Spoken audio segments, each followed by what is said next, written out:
आज इस युवा हल्ला बोल की प्रेस वार्ता में परिचय करवा देता हूं कि कौन कौन है। मेरा नाम गोविंद मिश्रा है और मैं युवा हल्ला बोल का कार्यकारी अध्यक्ष हूं। मेरी दाहिनी तरफ अनुपम है जो युवा हल्ला बोल के राष्ट्रीय अध्यक्ष हैं। उनके दाहिनी तरफ प्रशांत कमल है जो युवा हल्ला बोल के महासचिव।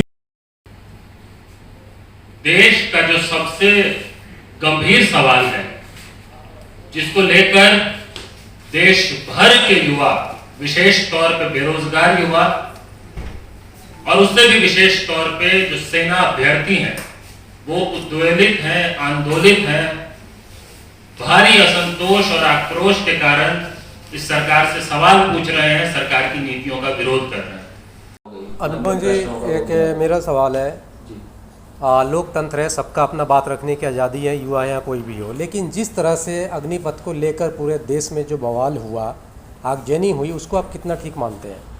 बिल्कुल ठीक नहीं मानते हैं। देखिए, हम जैसा मैंने कहा कि कोई भी जो आंदोलन होता है उसमें जो सच्चे लोग होते हैं, जिनका वो आंदोलन होता है मूलतः, वो कभी हिंसा नहीं करता। उसको पता है कि हिंसा से सरकार का पक्ष मजबूत होता है, हिंसा से आंदोलन का पक्ष कभी मजबूत नहीं होता। तो हिंसा को हम कभी किसी रूप में जस्टिफाई नहीं कर सकते। जैसा मैंने कहा कि हम बिहार इसी कारण से जा रहे हैं कि बिहार से हिंसा की सबसे ज्यादा खबरें आई और अभी हिंसा दिख रही है। सेना भर्ती को लेकर पिछले 1 साल से प्रदर्शन और कैंपेन्स चल रहे थे। मैंने शुरुआत में ही ये बात कहा, बहुत ही रचनात्मक ढंग से कैंपेन चल रहे थे, बहुत ही सृजनात्मक क्रिएटिव ढंग से लोग सेना भर्ती के युवा जो है वो अपनी बात कह रहे थे, उनकी बात नहीं सुनी गई। तो इस सरकार की एक रणनीति है, पहली तो जो शांतिपूर्ण प्रदर्शन करे उनको पहले मीडिया ब्लैकआउट करवा दो और दूसरा उनकी बात मत सुनो। उसके बाद जब प्रदर्शन अगर तेज हो जाए तो प्रदर्शनों में जो अहिंसक नेतृत्व है, समझ रहे हैं ना, हर प्रदर्शन में जो नेतृत्व होता है वो जिम्मेदार होता है, मेरा मानना है, प्रदर्शन किस दिशा में जाता है। तो सरकार क्या करती है कि जो अहिंसक संवैधानिक रूप से प्रदर्शन आंदोलन को आगे ले जाने वाले लोग जो हैं, जिनमें वो क्षमता है, सरकार उनको चिन्हित करके अरेस्ट करती है, उन पर कार्रवाई करती है, ताकि उन प्रदर्शनों में स्पेस बन जाए अराजक तत्वों के लिए।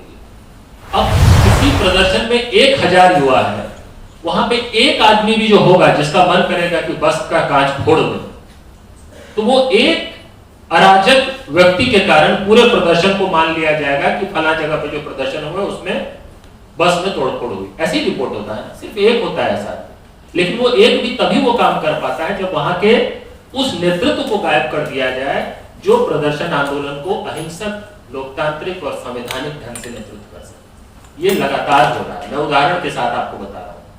पिछले सप्ताह गुरुवार को मेरठ में एक मार्च निकला अग्निपथ योजना के खिलाफ। 10 किलोमीटर लंबा मार्च आयुक्त कार्यालय तक गया।